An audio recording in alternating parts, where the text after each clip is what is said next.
बेटे का जन्म होता है और उस जन्म का भाग माता पिता को प्राप्त होता है।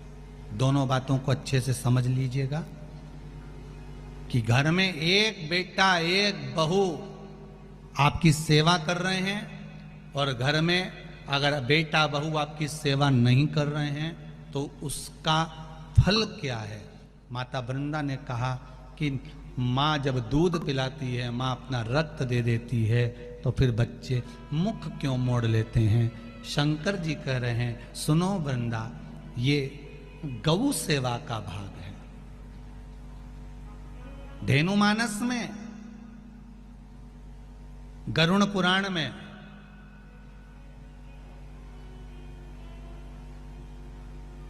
विष्णु संहिता में सुंदर बात कही गई है।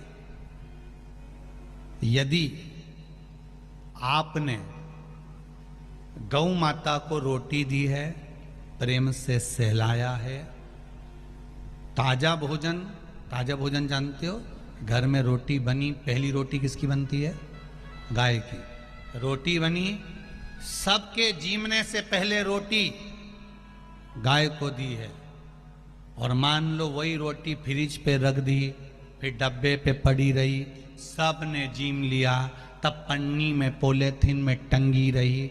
शाम को 4-5 बजे गाय आई, तब उसके मुंह में रोटी जब ठंडी कल्ली बासी सब हो गई, तब उसके मुंह में दी। उसका फल और ताजी रोटी का फल जरा ध्यान से देख लीजिएगा, समझना इस कथा को बहुत ध्यान से। पूर्व के प्रारब्ध के अनुसार हमारे बच्चों का जन्म होता है वृंदा। पूर्व के प्रारब्ध के अनुसार हमें हमारी संतान प्राप्त होती है। अगर किसी गौ माता की सेवा करी है, गाय को एक रोटी दी है, गाय को चारा दिया है, गौ माता की सेवा करी है, किसी की सेवा में अगर तुम लगे हो, किसी जीव को, चाहे वो चींटी हो, चाहे वो कौवा हो, चाहे वो पक्षी हो, चाहे वो पशु हो, किसी जीव को अगर तुमने ताजा भोजन दिया है और उसकी सेवा प्रेम से करी है, तो तुम्हारे घर में जो बेटा जन्म है, तुम्हारे घर में जो बहू आती है, वो तुम्हारी सेवा में तल्लीन रहती है महाराज। और अगर तुम्हारे दरवाजे पर गाय आई, तुम्हारे दरवाजे पर जीव आया, तुमने एक बार रोटी दे दी और रोटी देने के बाद दूसरी बार उसको डंडा लेकर भगा दिया, तुमने गाय को धप मार कर भगा दिया, गाय दरवाजे से भूखी चली गई, कहीं तुमने डंडा मार दिया, कहीं उसको अपशब्द कह दिए, कहीं चिल्ला के बोल दिए हाओ अभी तो दी थी रोटी, फिर आ गई, अब मत दे, क्या मना कर रही हूं ना, अंदर रख दे छोरा, बार बार रोटी देगा क्या, अभी दी तो थी। और घर में चिल्ला चोट करे, बड़बड़ाए, गाय को देखकर जब एक बार दे दी ना, बार बार देंगे क्या, जान दे उसको, जा डंडे से भगा दे, या उसको पूंछ दबा के भगा दे, पानी डाल दे, जा उसको जो अंदर घर में गाय दरवाजे पर खड़ी है और एक बार रोटी देने के बाद तुम्हारा मुख बड़ बड़ बड़ बड़ करे, समझ लेना ऐसा ही बेटा और ऐसी ही बहू तुझे मिलने वाली है। जब तुझे रोटी देंगे तो बड़ बड़ बड़ बड़ करे, वही समझ। इसलिए होशियार हो जाओ खरगोन वालों। वो क्या बोलते, सावधान इंडिया, सावधान।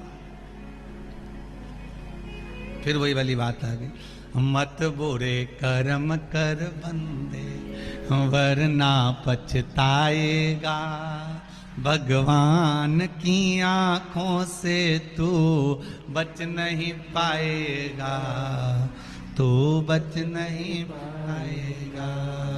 अरे ओ अज्ञानी मत करना दान। क्यों भटके भाई, किस लिए भटक रहा? शिव महापुराण की कथा में जाओ या टीवी पर कथा सुनो तो अपने आप को गौरव महसूस करना कि मैंने कोई पुण्य अच्छा करा था। और एक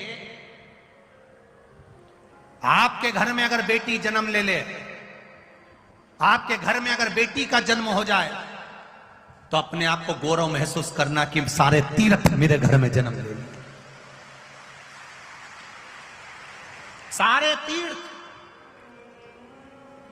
बेटी के पिता को, बेटी की माता को कभी किसी तीर्थ में जाने की जरूरत नहीं होती। अगर बेटी घर में जन्म ली है तो सारे तीर्थ उसके घर में होते हैं। बेटी के माता पिता को कभी तीर्थ जाने की जरूरत नहीं पड़ती। बेटी के माता पिता, जिस बेटी ने तुम्हारे घर में जन्म लिया है, बस बेटियों से एक बात कहना चाहूंगा, माता पिता के घर में बेटी जन्म लेती है तो माता पिता को तीर्थ जाने की जरूरत नहीं पड़ती। सारे तीर्थ बेटी का जहां जन्म होता है वहां आ जाते हैं। बस बेटी से एक निवेदन है कि अपने माता पिता को कन्यादान का मौका जरूर देना, कहीं गलत जगह मत चली जाए।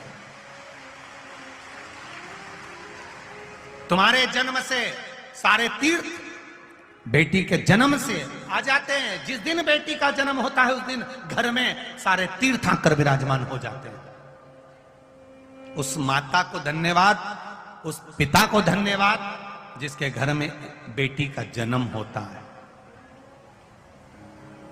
और आपको भी एक निवेदन करूंगा, बेटी का बाप जब बेटी को पाल पोस कर बड़ा कर ले और उसकी शादी करे, तब आप जब भोजन करने उसके घर में जाएं, शादी में जाएं, अपने आप को याद करना, 10 रुपए का पानी पतासा खाते हो, पानी पूरी खाते हो, खुद के पैसे की खाते हो तो प्लेट का पानी तक पी जाते हो। याद रखना, 10 रुपए की मूंगफली खरीद कर खाते हो तो एक एक मूंगफली का छिलका तक हिलाकर देख लेते हो, क्योंकि 10 रुपए खर्च हुए हैं। जिस बाप की बेटी की शादी हो और उसके यहाँ खाना खाने जाओ तो प्लेट में खाना छोड़ने से पहले सोचना कि उस बाप ने कैसे कमाया हो। अपने 10 रुपए खर्च हुए, एक आइसक्रीम ली और 10 रुपए खर्च हुए तो डंडी तक चाट चाट कर फेंकते हो, क्योंकि अपने 10 रुपए हैं। और भरी की भरी भोजन की थाली तुम जब शादी में फेंकते हो तो उस बाप को याद करना कि उसने कैसे कमाया होगा, उसने किस तरह से कमाया होगा।